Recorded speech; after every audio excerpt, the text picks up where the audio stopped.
네, 정치권 관심 뉴스들 진단해보는 나이트 포커스. 오늘은 김근식 전 국민의힘 비전전략실장 그리고 김준일 뉴스톱 수석 에디터 두 분 모셨습니다. 어서 오십시오. 안녕하세요. 안녕하십니까. 자, 국회 윤리심사자문위가 7번 회의 끝에 오늘 결론을 내렸습니다.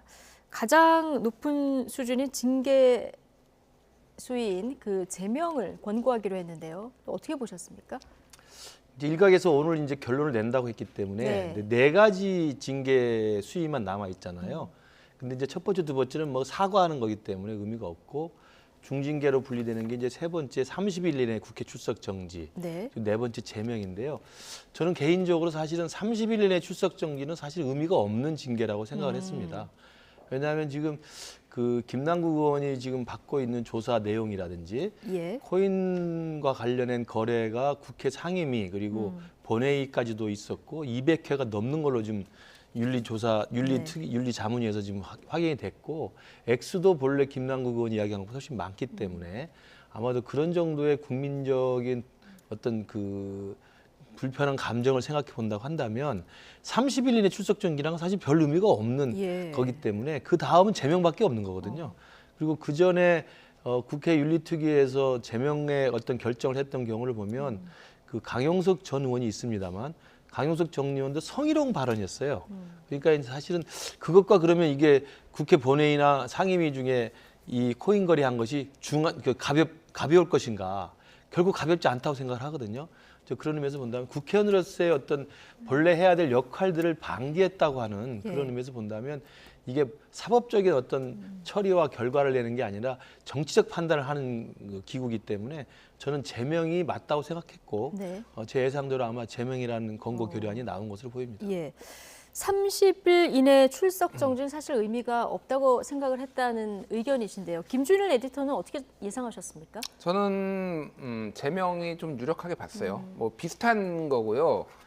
그리고 이게 그러니까 과거에 강용석 의원, 뭐 이제 우리나라 역사에서 제명을 당한 사람은 김영삼 총재가 이제 유일한데 그거는 이제 일종의 정치 탄압이었고 유신 시대 이제 정치 탄압이었고 강용석 의원 같은 경우에가 이제 가장 가까운 사례인데 이게 강용석 의원도 물론 굉장히 이제 말이 문제가 많았지만은 그게 두 개가 다른 게 뭐냐면 이거는 업의 본질과 관련된 거예요. 그러니까 이 업의 품위 유지가 안 된 게 아니라 이 업에 제대로 충실했느냐 안 했느냐 이해 충돌이 있었느냐 없었느냐 이렇게 봤을 때는 이거는 강용석을 어쨌든 윤리특위에서 제명이 나왔다라고 한다면은 김남국도 제명이 나오는 게 맞죠. 이제 이게 통과됐지 안 통과됐지를 봐야 되는 건데 또 하나 이제 좀 유의미한 사례가 뭐냐면 우리나라가 아니라 일본 사례인데 올해 일본에서 3월달에 그 참의원, 그러니까 상원이죠. 상원 의원 한 명이 제명당했어요. 근데 출석 일수가 0일이라서 제명을 당했습니다. 일본 정치가 여자 48당의 가시 의원이라는 분인데 이분이 당선되자마자 해외 체류를 해가지고 한 번도 안 온 거예요. 그러니까 일본에서도 이거를 이제 제명을 해버렸는데 이견이 없겠네요. 하루도 안 나왔어요. 하루도 안 나왔으니까. 근데 이것도 뭐 약간 다르긴 하지만은 업의 본질과 관련된 거죠. 그러니까 이게 그렇기 때문에 이게 좀 중하게 봐야 된다. 저는 뭐 그렇게 보고 그 결과대로 좀 나온 것 같습니다.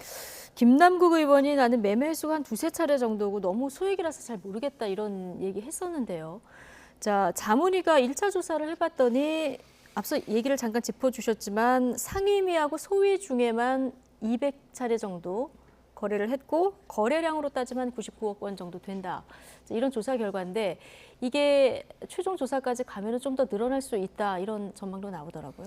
뭐 이미 사실은 더 늘어나나 안 늘어나나 이게 무슨 의미가 있나 뭐 그런 생각이 들어요. 그러니까 이게 이제 사실 99억 원이라고 한 것도 이를테면은 정확하게 어떻게 나온 건지는 모르겠습니다. 왜냐하면은 이제 경찰에서 예를 들면은 이제 도박판의 판돈을 얘기를 할 때 전체 쌓인 돈이 아니라 이게 왔다 갔다 한 거를 다 판돈으로 보기 때문에 약간 부풀려지는 경우도 있어요. 그래서 99억 원이 실제 얼마나 됐는지 소액으로 계속하면 또 쌓이기도 하거든요. 근데 그런 거 자체가 저는 의미가 없다고 봐요. 이게 그러니까 99억 원이든 뭐 20억이든 10억이든 의미가 없는 게 일단 본업에 앞서 말씀하신 본업에 충실하지 않고 심지어는 뭐 쉬는 시간에만 했다라고 하지만은 본회의 중에도 하고 지금 대정부 질문 때도 중간중간에 다 했다라는 거 아니에요. 그러니까 이게 한 번이면은 뭐 진짜 이해를 하겠는데 뭐 수백 차례를 이미 했기 때문에 이거는 국회의원으로서 조금 자격이 없는 게 아닌가 그런 생각이 들어서 뭐 이거를 그리고 본인도 해명도 사실은 뭐 예. 2,000원어치, 3,000원어치 이렇게 팔았다라고 하는데 그것도 사실관계에 안 맞는 부분도 있고 그래서 이 부분은 뭐 그렇게 중요한 문제는 아닌 것 같습니다. 예. 자, 그럼 이태원 참사 뭐 질의를 하는 이런 엄중한 날, 이런 날도 이제 거래를 한 것으로 드러났기 때문에 지금 오늘 제명 조치에 대해서 두 분이 모두 제명을 예상하셨다 이렇게 얘기를 해주셨는데, 자, 정성우 의원, 김남국 의원 뭐 멘토다 이렇게 불리기도 하는데, 앞서 이제 거래량이 99억 원이다. 이거는 100만 원을 100번 거래하면 이제 1억 원이 되기 때문에 이 거래량 거액으로 움직였다. 이 해석은 좀 경계를 했지만 어쨌든 만약에 제명 권고가 내려지고 제명이 최종 결정이 내려지면 받아들여야 된다 이렇게 조언을 했거든요. 네. 자, 김남국 의원 아직 반응은 안 나왔는데요. 이거 수용할까요? 어떻게 전망하십니까? 그러니까 제명이 의결이 되면 이게 최종적으로 본회의에 표결을 붙여야 됩니다. 그렇죠. 그러니까 아마 김남국 의원의 지금까지 행태를 봐서는 자기가 뭐 윤리특위에서 제명 결정이 내려졌다고 해서 스스로 사퇴하고 이럴 것 같지는 않고요. 예. 끝까지 본회의 표결을 지켜보겠죠. 그리고 아마 억울하다는 입장을 낼 가능성이 높습니다. 지금까지 한 걸 보면. 그러니까 민주당을 탈당하기 전까지도 처음에는 이게 이제 검찰의 수사가 시작되고 뭐 이러면서 뭐 내부자 정보 거래가 있지 않느냐, 심지어는 뭐 입법 로비가 있었지 않느냐 이런 다양한 의혹이 있었습니다만 이건 수사가 진행 중이니까 나중에 볼 일이다 하더라도 지금 국회 윤리위에서 하는 이야기는 정치적인 도의적 판단을 하는 거거든요. 네. 그건 우리 김준일 에디터가 말씀하신 것처럼 국회의원으로서 사실은 본연의 업무를 하지 않았고 해태했다는 것 정도를 넘어서 사실은 아무 역할도 하지 않았던 상황이 되기 때문에 설사 국회의원직을 유지한다 하더라도, 그러니까 사법 처리가 최종 판결 나기 전까지 국회의원직을 유지한다 하더라도 이제 한 8개월 남은 국회의원 임기를 봤을 때 사실상 국회의원으로서의 역할을 할 수 있는 동력이 상실돼 있는 거라고 저는 봅니다. 그러면서 본다면 아마 조기에 일찍 사퇴하는 것이 가장 깔끔한 해결이었습니다만 김남국 의원은 전혀 그런 상황이 아니었고 탈당까지 하면서 오히려 민주당에서 그 징계하려는 것을 벗어났고요. 왜냐하면 윤리심판원에 민주당에서 징계 조사 절차가 나오니까 바로 탈당을 해버렸지 않습니까? 그리고 민주당에 제출한 자료도 부실했고, 그다음에 지금 윤리자문위원회도 낸 것도 사실 부실한 걸로 이야기가 되고 있고, 계속 인터뷰에 나와서는 자기한테 유리한 이야기만 했기 때문에 저는 이 윤리특위에서 제명 결정을 내린다 해도 김남국 의원이 그걸 스스로 뭐 수용하거나 받아들여서 사퇴할 가능성은 전혀 없다고 보고요. 아마 본회의 표결의 결과를 볼 거로 보이는데 관건은 과연 거기서 3분의 2의 그 제명 동의 찬성이 있을지 저는 네. 이게 이제 최종적인 관건이 될 것으로 봅니다. 제적 의원의 3분의 그렇습니다. 2가 찬성을 해야 네. 이게 확정이 되는 거죠. 자, 앞서 얘기를 짚어주셨지만 딱 한 번 제명안이 통과가 됐는데 1979년에 야당 총재였던 김영삼 전 대통령 이 통과된 게 유일하고요.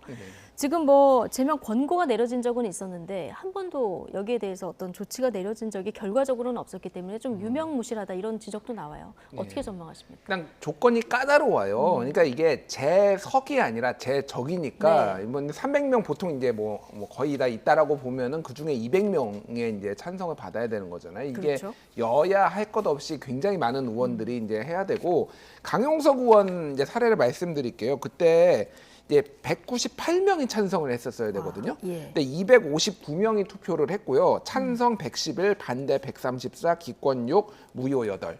그러니까 사실 이제 찬성과 반대가 좀 비슷하게 나오긴 했지만 어쨌든 뭐 반대가 더 많은 데다가 198까지 가려면은 이게 격차가 굉장히 큰 거예요. 그래서 이게 어떻게 될지 저 모르겠습니다, 사실은. 저도 이게 좀 쉽지 않아 보이는데, 그러니까 제가 좀 정치권에 드리고 싶은 말씀은 이게 저는 솔직히 민주당도 못 믿고 국민의힘도 못 믿어요.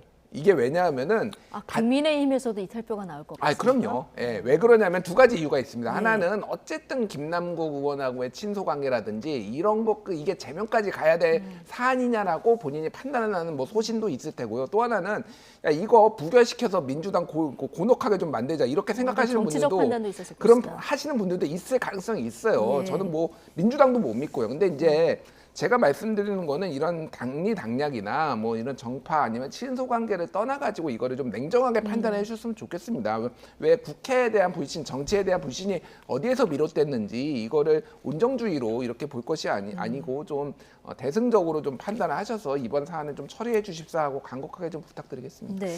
저는 이제 그 국회의원직을 지키느냐 안 지키느냐의 문제만 남아 있는 건데 아니 국회 윤리특위에서 제명 결정까지 하면 저는 사실 YS 이후로 사실은 실제로 국회에서 통과된 적이 없기 때문에 네. 그러면 김남국 의원이 끝까지 버티면서 표결에 붙이세요. 결과를 보겠습니다라고 구명운동을 하는 것이 과연 바람직할까. 그러면 좀 역설적이지만 김남국 의원은 거기서 만약에 3분의 2가 찬성해서 통과가 되면 YS급이 되는 거예요. 얼마나 역사적으로 아이러니한 일입니까? 예. 그러니까 제가 보기에는 두 번째 역사를 쓰는 그렇습니다. 겁니까? 그러니까 예. 제가 보기에는 김남국 의원이 조금이라도 상식이 있다고 한다면 예. 아까 제가 말씀드린 것처럼 일단 국민적 판단이 끝났고 예. 정치적으로 남은 국회의원 임기를 수행할 만한 사실 동력과 힘이 다 떨어진 겁니다. 그럼 사실은 허수아비 국회의원이에요. 그걸 뭘 더 하겠습니까? 그럴 경우에는 국회 윤리특위라고 이 여야가 다 들어와 있는 윤리특위 아닙니까? 국회 윤리특위에서 제명 결정 공고가 나면 저는 그걸 겸허히 받아 사퇴하는 것이 가장 수순이 맞다고 생각합니다. 비슷한 유사한 애가 우리 당 출신의 그 심학봉 의원이라고 이분이 선거와 관련된 이 사건이 터져서 국회 윤리특위에서 제명 결정이 내렸습니다만 본회의 표결 전에 사퇴를 했습니다. 저는 그 모습이 차라리 낫다. 그리고 그 사법적으로 억울함을 주장하려고 유무죄를 주장하려고 한다면 국회의원직을 사퇴를 하고 그리고 검찰의 수사 결과를 지켜보면서 재판에서 유무죄를 다투겠다고 하는 것이 저는 오히려 김남국 의원이 마지막 그래도 깔끔하게 정리하는 길이라고 생각합니다. 예. 김남국 의원 반응은 아직 나오지 않은 상황이고요. 자, 이후 절차들이 남아 있으니까 좀 지켜보도록 하고요. 오늘 운명의 날을 맞이한 또 한 사람이 있죠. 바로 홍준표 대구시장인데요. 윤리위는 포구 골프 논란과 관련해서 당 차원의 징계 절차에 들어가기로 결정했습니다. 관련 말은 듣고 오시겠습니다. 모든 국민들이 수해로 안타까워하고 노심초사하고 있을 때 집권당 소속 광역단체장은 응당 국민과 아픔을 함께해야 하고 만약 국민 정서에 반하는 행동을 해서 공감 능력의 부족을 드러낸다면 이는 바로 당의 이미지를 실추시키는 해당 행위가 됩니다. 공식 사과를 함으로써 더 이상의 논란 확산이 차단되기는 했지만 윤리위로서는 이미 벌어진 해당 행위에 대해서는 책임을 물을 수밖에 없습니다. 자, 사과에서 논란 확산은 차단됐지만 윤리위로서는 이미 벌어진 해당 행위에 대해서는 책임을 물을 수밖에 없다. 이렇게 얘기를 했습니다. 결국 징계 절차를 시작하기로 했는데 지금 수해 중에 골프를 친 게 하나 있고요. 그리고 그 이후에 이제 인터뷰라든가 글을 올린 이 두 가지가 좀 다 문제가 된 것 같습니다. 그렇죠. 그러니까 뒤에 잘못한 게 없다. 내가 기죽지 않을 것이다라고 사실은 언론과 여론을 상대로 굉장히 고압적으로 했던 부분에 대해서는 뒤늦게 사과를 했습니다. 그러나 어쨌든 골프를 수해 중에 쳤다가 하는 행위는 그대로 남아 있는 것이고요. 그리고 어찌됐든 간에 한 4일 정도의 씨름을 하면서 국민을 상대로 사실은 상당한 정도의 기싸움을 벌이면서 당의 이미지를 실추시킨 또 전력이 분명히 생겨버렸기 때문에 뒤늦은 사과가 양형에 일정한 영향을 미칠 수는 있지만 오늘 윤리위원장 발표대로 해당 행위로 있었던 기존의 사실에 대해서는 윤리위원회에서 징계를 할 수밖에 없는 상황으로 결정을 한 것 같습니다. 그러니까 과거에 생겼던 이미 기존 행위, 골프를 쳤다는 기존 행위와 골프 친 것에 대해서 끝까지 잘못을 시인하지 않고 국민을 상대로 더 싸웠다는 의미에서 당의 이미지를 실추시켰다는 이 해당 행위는 이미 생겨버린 행위이기 때문에 이것에 대해서는 일단 징계를 할 수밖에 없다고 오늘 징계 개시에 착수를 한 거고요. 다만 뒤늦게나마 사과를 했다는 점은 제가 보건데 다음 주에 열릴 징계 결정 수위에서 징계 결정을 수위를 정할 때는 일정 정도 판단을 좀 할 수 있는 변수는 되겠다. 예, 그러나 징계를 안 할 수는 없는 상황이 된 것 같습니다. 일단 윤리 강령이 있고. 예. 자, 윤리위 다음 회의는 26일에 열린다고 하고요. 일단 주말 일정은 사생활이다. 트집 잡지 말라. 자, 이런 강도 높은 발언을 했었던 홍준표 대구시장이었는데요. 나흘 만에 사과도 했고 오늘은 또 SNS 이 글들도 다 삭제하면서 지금 윤리위가 요청도 안 했는데 사과문도 또 제출을 했더라고요. 우리가 이렇게 한껏 몸을 낮추는 홍준표 대구시장의 모습 굉장히 좀 낯선 것 같긴 합니다. 네.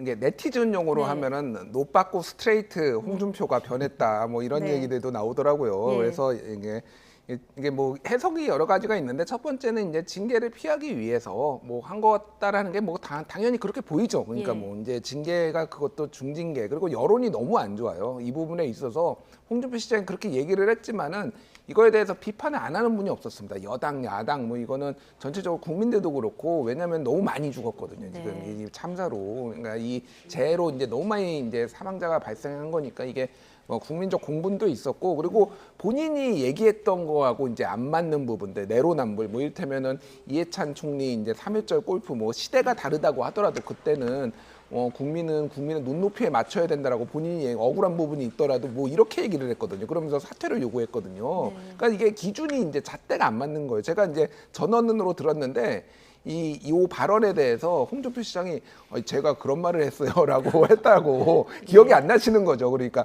참 맞는 말 많이 하시는데 이게 본인한테는 적용이 안 되는 거예요. 이게 이제 또 국민들한테 좀 안 좋게 비춰진 거 뭐 이런 것들이 다 가만히 돼가지고 좀 이제 빠르게 조금 이제 태세 전환을 한 것 같습니다. 근데 아까 뭐 김근식 교수님 말씀하셨지만은 이미 국민들이 많이 화가 나 있고 이런 부분에 있어서 이게 뭐 징계 감형 사유가 될지언정 이게 징계를 안 받을 사유는 되지 않을 것 같아요. 예. 예. 26일 날 당사자 이제 소명 듣고 징계 수위를 논의할 텐데 국민의힘 징계 그 종류에 대해서는 국민들이 거의 외우다시피 지금 하고 있는 상황입니다. 제명, 탈당권, 당원권 정지, 경고 이 4단계인데 자, 이 사과가 가만히 든다고 하면은 어느 정도 징계가 내려질 것 같습니다. 저는 뭐 당원권 정지, 뭐 이제 제명까지는 안 갈 것 같아요. 사실 네. 저는 이게 뭐 과거 사례나 이렇게 봤을 때 뭐 제명을 줘도 이상하지 않다라고 개인적으로 봅니다. 오히려 이를테면 뭐 홍문종 의원 같은 경우에 전 의원 같은 경우에는 이제 경기도 뭐 지역위원장 뭐 이런 분이었는데.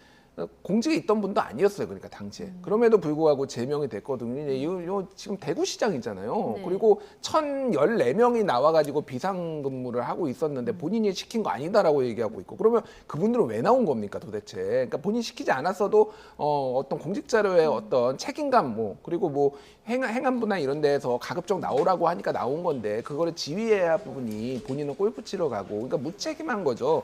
그래서 저는 제명이 나오더라도 이상하지 않다라고 하지만은 정무적인 부분들과 뭐 사과한 부분들을 고려를 해서 당원권 정지가 나올 것 같아요. 당원권 정지 저는 6개월. 6개월. 예, 6개월 정도 보고 있습니다. 네. 자, 그런데 이제 의견이 당내에서 많이 갈리는 것 같습니다. 이게 뭐 골프 치는 문화가 좀 시대가 달라졌다라는 의견도 있고 그리고 사과도 했으니까 뭐 크게 문제 삼을 건 있느냐 이런 의견이 한쪽에서 나오는 것 같고요. 또 한쪽에서는 그래도 당 윤리 강령에 수해가 났을 때 골프를 치거나 유흥 행위를 하면 징계를 하도록 되어 있기 때문에 이건 불가피한 거 아니냐 이렇게 두 가지 의견이 좀 맞서고 있는데요.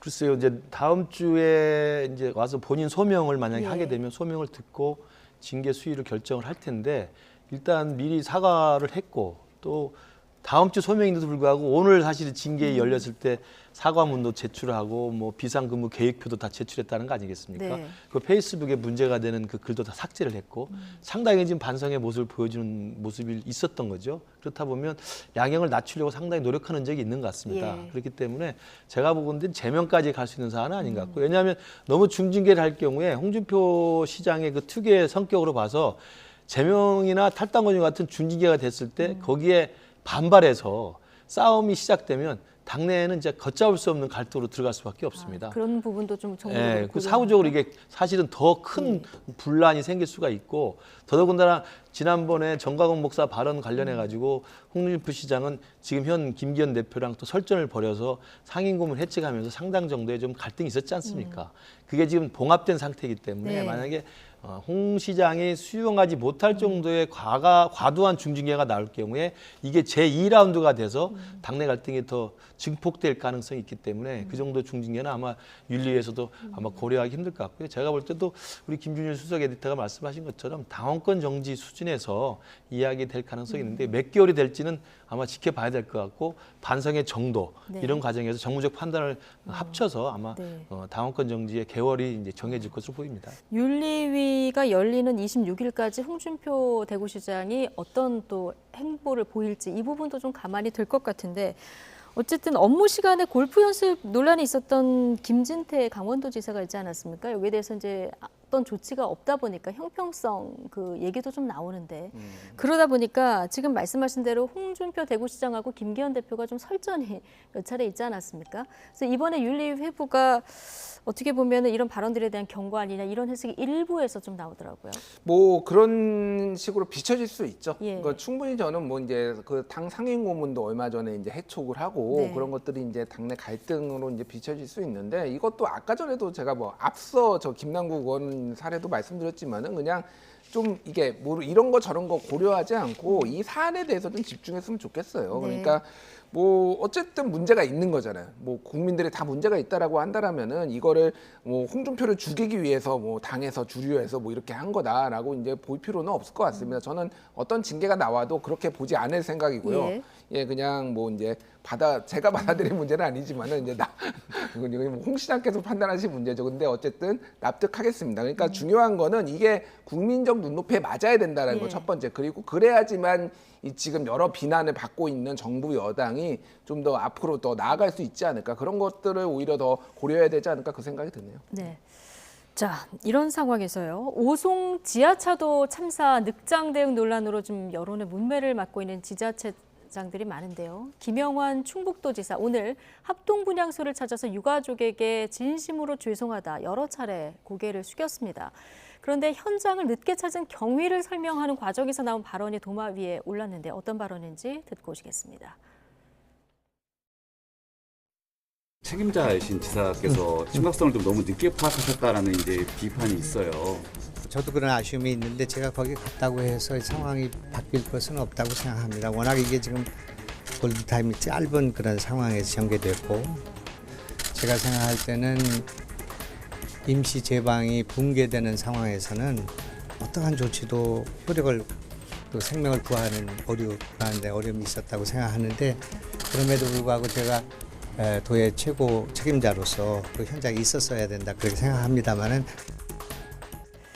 현장에 갔다 한들 상황이 바뀔 것은 없다고 생각한다. 이 말이 지금 비판을 받고 있는 건데 마지막에 한 도의 최고 책임자로서 내가 현장에 있었어야 한다고 생각한다. 이 얘기까지만 했으면 어땠을까 싶습니다. 그렇죠. 그러니까 사실 정치인의 이 말의 무게가 얼마나 엄중한지를 요즘 이제 몇 가지 사례에서 자주 볼 수가 있는데요.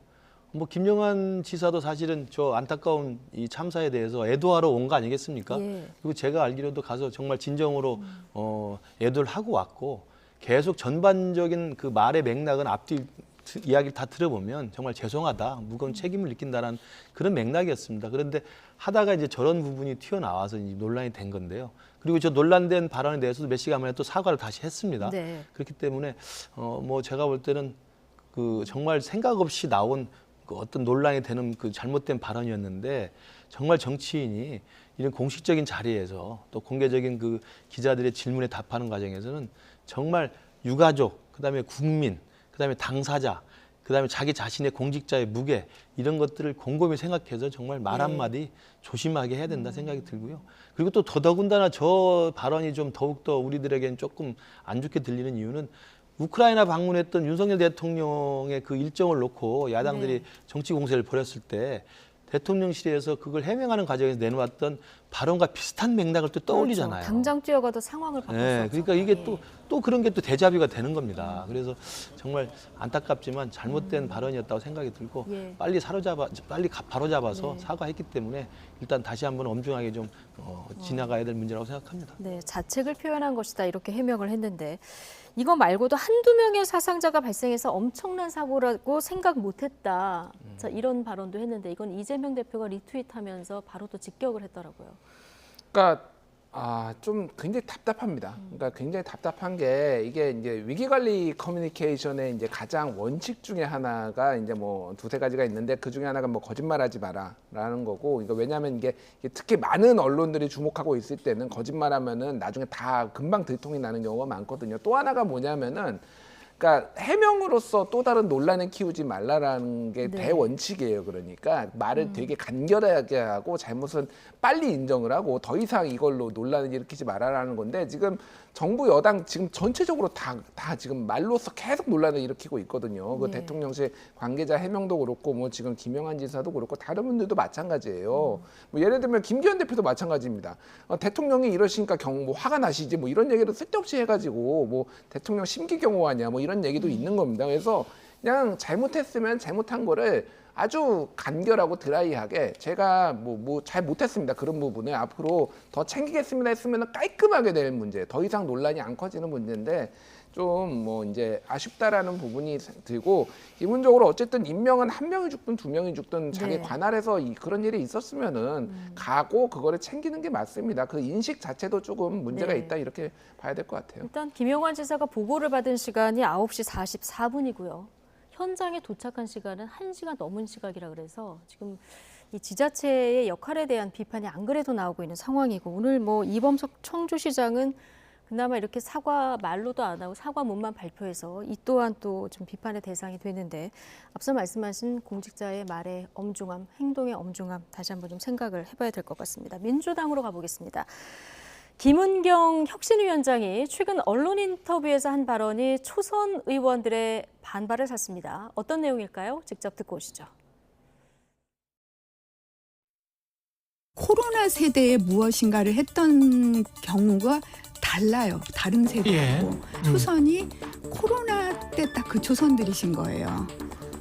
그래서 소통이 잘 안 되시는 느낌이 들었어요. 물론 소통에 있어서 좀 학력 저하가 있다? 무슨 그렇게 학력까지를 말씀하시면 안 돼요. 그분들 아니, 학력은 높으시니까 예. 그 어떤 재선이나 다선들과에서의 현격한 차이가 차이를 있다. 많이 하고 자기 의견을 이렇게 이야기할 때 조금 덜 정리가 된. 김은경 혁신위원장이 최근에 인터뷰를 좀 많이 하는데요. 초선 의원들을 비판하면서 코로나 세대 이야기를 꺼내 들었습니다. 코로나 세대와 초선 의원의 어떤 맥락상 연관 관계가 있습니까? 뭐 제가 기사로 확인했을 때는 저도 이제 학교에 있습니다만 코로나 그 기간 동안 학생들이 이제 학교를 안 나오지 않습니까? 네. 온라인 강의라고 사이버 강의를 하니까 그 대면에서 학생들 지도하고 강의할 때보다는 애들이 좀 학력에서 문제가 있다는 지금 인식을 갖고 계세요. 네. 또 그런 현상이 일부 있습니다. 네. 왜냐하면 학생 관리가 잘 안 되고 지도가 안 되기 때문에 이제 그걸 갑자기 난데없이 떠올리면서 지금 초선들이 코로나 시기에 국회의원이 된 사람들이기 때문에 조금 코로나 시대 학력 저하처럼 문제가 있다라는 식의 발언을 지금 한 것 예. 같습니다. 참 제가 듣기에도 참 민망할 정도의 지금 비유를 하고 있고요. 두 번째로는 그 다선과 재선과 달리 초선들은 무슨 말을 하는지 정리가 잘 안 된다고 그러는데 제가 볼 때는 본인이 지금 말씀이 정리가 잘 안 되는 것 같아요. 지금 인터뷰에 나와서 공당에 그것도 제1야당의 혁신위원장이라고는 지금 모든 언론에 지금 귀추가 주목되고 있는 자리에 있는 분이 생방송으로 방송 인터뷰를 하면서 본인이 무슨 말 하는지 본인도 잘 정리가 안 되는 식의 이야기가 제가 볼 때 이거 한 번만은 아닌 것 같습니다. 네. 지금 계속 방송 인터뷰에서 나오면 기사가 논란거리를 생산해내고 있어서 제가 볼 때는 본인께서 방송을 나오시는 걸 자제하든가 본인께서 좀 말씀을 할 때 어떤 말을 하는지 좀 정리해서 발언해 주길 바라고요. 두 번째는 이게 결국은 김은경 혁신위원장을 찾고 찾아서 이재명 대표가 혁신위원장을 모신 분 아닙니까? 네. 그때도 제가 이 자리에서 말씀을 드린 기억이 나는데 법대 교수시고 공직의 경험이라는 게 금융감독원 부원장인데 뭐 소비자 관련해서 그런 관련해서 어떤 일 하신 것이 다고 당과 관련돼서 또 정치와 관련돼서 어떤 그 경륜이나 또 트레이닝이나 이런 것들을 해본 분이 아니에요. 예. 그렇기 때문에 많은 분들이 과연 저분이 그 복잡 다단한 민주당의 당내 갈등을 다 전제한 상태에서 혁신위원장으로서 역할을 제대로 해낼 수 있을까? 예. 라는 여러 가지의 그 우려가 있지 않았습니까? 저는 이번에 여러 가지 몇 번에 걸친 방송 인터뷰를 보면서 정말 아직은 김은경 혁신위원장이 정치적으로 지금 당의 혁신위원장으로서 무슨 일을 해야 될지 어떤 부분을 어떻게 돌파해야 될지 친명과 비명이 만약에 갈등이 있다면 어떻게 봉합을 시키고 어떻게 해결해야 될지에 대한 자기 스스로의 정리가 좀 안 돼 있다는 생각이 듭니다. 좀 중량감 있는 정치인이 오히려 적격이다 이렇게 보시는 거군요. 외부에서 모시더라도 네. 그래도 당의 내부 사정을 잘 알고 예. 당의 어떤 백그라운드도 좀 알고 정치적인 훈련과 정무적인 감각이 좀 있으신 분들, 그다음에 정무적인 전략 감각이 좀 있으신 분들이 하는 게 맞지. 제가 볼 때 뭐 저분을 평해하는 건 아닙니다만 네. 지금 드러나서 활동하는 걸로 봐서는 정말 좀 정처 없이 가시는 분이 아닌가 생각이 듭니다. 네. 어쨌든 코로나 세대, 입학식도 못하고 졸업식도 못하고 좀 억울한 세대인데 오늘 이런 얘기까지 들으면 별로 기분은 좋지 않을 것 같은데 민주당 초선 의원들 불쾌감을 표출했고요. 강력하게 또 유감을 표명했더라고요. 예, 뭐 이거 듣고 불쾌감을 안 느끼실 분이 있나요? 그러니까 이게 좀 비교가 안 되는 게 이게 학생들은 학교를 못 갔잖아요. 근데 네. 국회의원들이 그러면 뭐 등원을 못 했습니까? 할 거 다 하고 모여서 다 했어요. 그러니까 이게 무슨 얘기인지 저도 모르겠어요. 그래서 아까 전에 제가 딱 하려고 했는데 김근식 교수님이 가로챘는데 자기 의견을 이렇게 이야기할 때 좀 정리가 덜 됐어요. 저분이 지금 혁신위원장님이. 저는 이게 정치 경험의 미숙이라고 하더라도 이 정도면은 좀 심각하다라고 하는 게 예. 지금 뭐 경향신문 인터뷰, 연합뉴스 인터뷰, KBS 라디오 인터뷰 등등을 했는데 말할 때 인터뷰 할 때마다 지금 논란이 벌어지거든요. 예를 들면은 뭐 분열은 혁신의 대상 하면서 이낙연 전 대표를 겨냥을 한다라든지, 그러니까 이게 목표가 있어야 됩니다. 인터뷰를 하는 거에 대해서는 목표가 명확해야 돼요. 왜냐하면은 의원들이 안 따라오면은 이거를 질책을 할 것인지 아니면은 이 부분을 뭐 격려를 할 것인지 아니면은 지도부를 들이받을 것인지. 근데 인터뷰 하나하나가 다 좌충우돌이에요. 이게 그러니까 메시지, 일관되게 메시지도 없고 갑자기 초선들 저격했다가 이낙연 전 대표 저격했다가, 그러니까 이게 뭘 얘기하려는 건지 이게 다 봐도 모르겠는 거예요. 저도 모르겠어요. 그래서 왜 인터뷰를 이렇게 자주 한다고 생각하십니까? 답답하니까 그러겠죠. 이게 되는 것도 없고 안 되는 것도 아니까 이제 일종의 여론전을 펼쳐보는 예. 건데, 그러면은 타겟을 정확하게 정하고 왜 안 되는 건지에 대해서 이거에 대해서 호소를 할 것인지 아니면은 이거 들이받을 것인지 이거에 대한데 뭘 그러면 이게 하려는 건지가 이제 명확하지가 않은 거니까 본인도 정리가 안 됐어요. 그래서 전 이 인터뷰를 보면서 이제 혁신위원장이 직접 관뚜껑에 못을 박는구나. 이제 혁신이 이런 생각이 들더라고. 이게 따르겠습니까? 혁신이가 뭐 하자고 하면은 지금 이미 혁신이가 동력을 상실했다고 저는 많이 보십니까? 상실했다고 보는데 그게 민주당 의원들도 문제가 있지만은 네. 저는 혁신이가 지금 이런 식으로 해서는 동력이 생기겠어요. 지금 뭐 당장 뭐 반발하겠죠. 뭐 그러니까 혁신 안도 저는 약간의 문제가 있는데 그럼에도 불구하고 따를 수 있는 대의가 충분히 있다고 보는데 이제 반발할 거리만 명분만 다 줬다 이런 생각이 듭니다. 예. 혁신위원장이 관뚜껑에 못을 박는구나 이런 표현까지 좀 쓰셨는데, 자 어쨌든 혁신위에 앞으로 동력이 남아 있느냐 아니냐 이런 어떤 공방이 좀 있는 가운데서 비명계 의원들은 혁신위가 이제 한 달 정도 활동을 하지 않았습니까? 여기에 대해서 상당히 박한 평가를 내놓더라고요. 그러니까 사실 혁신위는 애초 출범부터 제가 볼 때는 이렇게 별로 할 일이 없는 어정쩡한 저는 출발했다고 봅니다. 왜냐하면 이재명 대표가 혁신위 출범시켰던 가장 큰 이유는 이른바 본인의 사법 리스크, 그리고 돈봉투 사건, 김남국 의원 코인 사태 등등이 당내에서 이렇게 갑자기 터져 나오면서 국민들이 민주당에 대해서 불만과 그 분노가 많이 쌓였잖아요. 예. 그랬을 때 내년 총선을 위해서 그럼 당이 혁신을 해야 되겠다. 이런 당의 분위기를 다시 다잡고 총선을 위해서 국민 눈높이에 맞춰서 변화해야 된다는 그 대의 명분 때문에 만든 거였습니다. 그게 혁신위원회 아닙니까? 그러나 처음 혁신위로 모신 분이 이제 논란에 대해서 하차를 했고, 두 번째로 이제 어렵게 모신 분이 김은경 혁신위원장인데, 이재명 대표를 중심으로 한 친명 지도부에서는 혁신위에 대해서 기대가 저는 다른 것이고, 또 이른바 이낙연 전 대표를 중심으로 한 비명계에서도 혁신을 바라보는 역할이 다른 겁니다. 갈수록 그런 양상이 드러나죠. 제가 보건대로 뭐 명확하죠. 친명 지도부에서 혁신이한테 부탁하는 바는 뭐 대놓고 욕을 했을지 모르겠습니다만, 이제 저 비명계를 좀 잘 좀 따뜻거리고 비명계가 분열하지 않도록 당의 화합을 좀 유지하면서 비명계들한테 압박도 좀 하고, 그리고 내년 총선 관련된 공천 룰에 대해서 좀 제도적 손을 봐라. 예컨대 좀 많이 이야기하는 것처럼 뭐 이 권리당원들의 입장에도 그 권리당원들의 발언권이 더 세지게 한다든지, 예. 동일 지역의 3선 이상을 제한한다든지 이러면 사실 친명계에 따르는 정치 신인들이 등장할 공간을 많이 내놓는 거거든요. 그런 것들 내심 바라고 있었던 것 같고, 반면에 이낙연 전 대표 귀국 이후에 비명계를 중심으로 하는 건 뭐냐면, 이 혁신이 애초 띄운 게 결국 당대표의 사법 리스크 아니냐, 그리고 돈봉투 사건 아니냐. 돈봉투 사건도 사실은 그 송영길 전 대표와 관련된 거기 때문에 범친명계거든요. 그러니까 예. 친명계의 사법 리스크와 이 돈봉투 사건과 관련된 당의 이미지 실추를 어떻게든 좀 혁신시켜라라는 것이 비명계 요구였습니다. 그러니까 서로 간에 바라보는 혁신의 역할이 다른 거죠. 그러니까 잘 될 수가 없는 거죠. 네. 거기 이재명 대표가 뭐 특별하게 권한을 준 것도 아니고 힘을 실어주는 것도 아니고, 그러니까 번번이 1호 의안부터 의총에서 막히고 2호 의안을 지금 만들지도 못하고 혁신위원장은 방송 나가서 계속 논란이 되는 발언만 하고 좌충우돌 하고 있는 것이죠. 네. 저는 그래서 아까 말씀하신 뭐 관뚜껑에 못을 박았다는 표현은 뭐 좀 들었습니다만, 개점 위협 상태로 시작했다가 그냥 개점 폐업하는 겁니다. 오늘 오늘 두 분 다 굉장히 강력하게 비판을 하셨는데 또 혁신위의 1호 혁신안은 뭐 일단 조건이 달렸지만 의결은 되지 않았습니까? 불체포 특권 포기. 자, 의결은 되긴 했는데 이런 상황에서 이재명 대표 관련해서 지금 좀 불리한 진술들이 나오고 있습니다. 특히 측근인 이화영 전 부지사가 기존 입장을 번복해서 주목이 됐는데 오늘 이와 관련해서 여당에서 이런 해석이 나왔습니다. 하태경 의원 발언 듣고 오시겠습니다. 민주당 안에서도 좀 내홍이 심해질 가능성이 큰 게 이화영 그분은 이해찬 사람이거든요.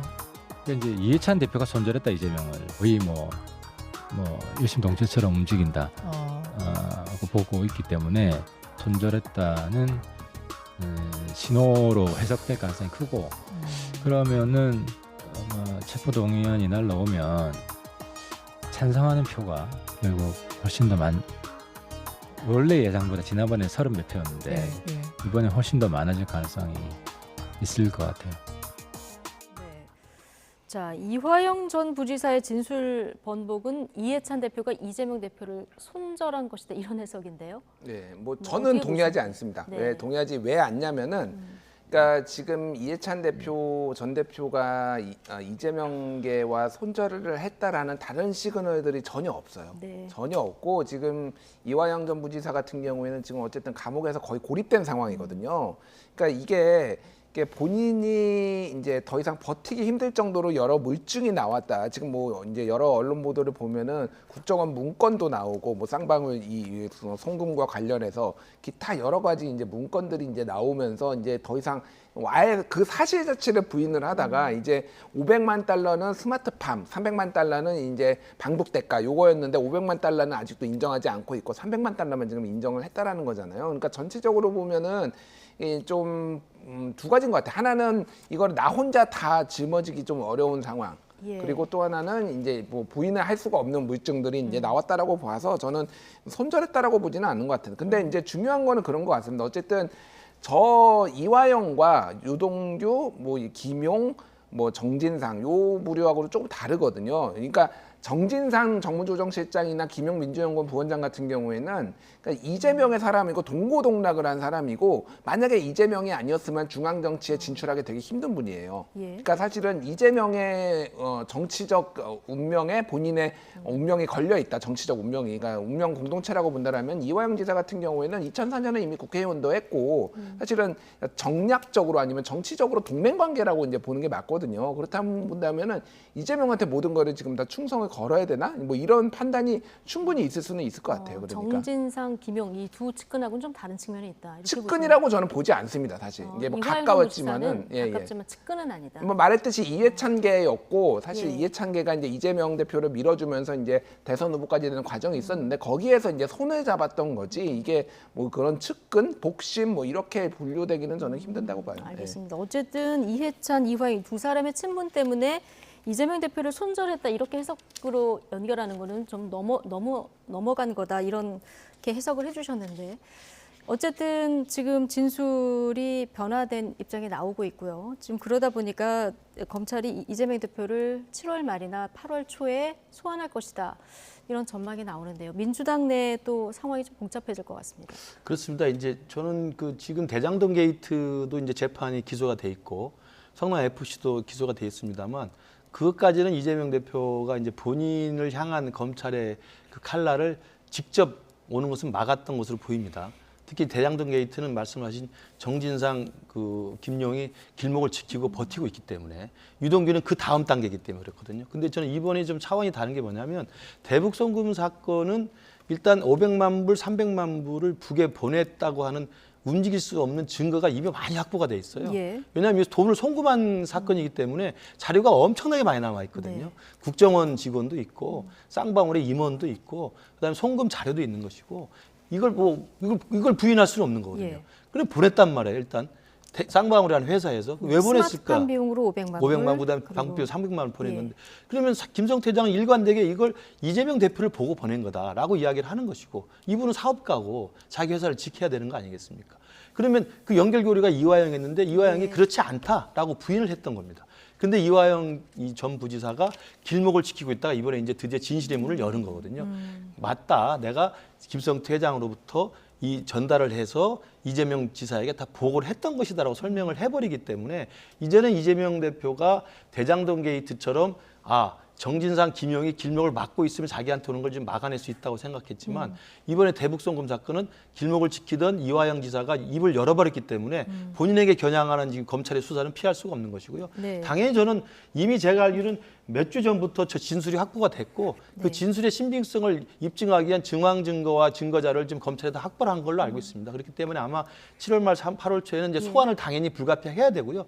소환뿐만 아니라 지금 검찰이 결국 구속영장을 청구할 수밖에 없다. 네. 그렇다면 시기가 공교롭긴 합니다만 이미 민주당에서 그 불체포 특권 포기를 이미 선언을 했고 또 정당한 구속 사유라는 그렇죠. 이재명 대표 스스로도 원내 교섭단체 연설에서 포기한다고 이야기를 했기 때문에 이번에 또 다시 제3자 뇌물로 영장 청구가 왔을 때 이재명 대표는 정말 난감한 처지가 될 것이고 친명 비명 사이에 민주당의 향후 진로에 대해서는 제가 볼 때는 사직생의 저는 혈투가 벌어질 거라고 생각합니다. 어쨌든 뭐 이번 사건 관련해서 연결고리 하나는 연결됐지만 또 이화영 전 부지사의 부인 같은 경우는 검찰의 강압 수사 때문이다 이렇게 얘기하고 있어서 수사 상황이나 이런 부분들도 지켜봐야 될 것 같습니다. 나이트 포커스 오늘은 김근식 전 국민의힘 비전전략실장, 김준일 뉴스톱 수석 에디터 두 분과 함께했습니다. 고맙습니다.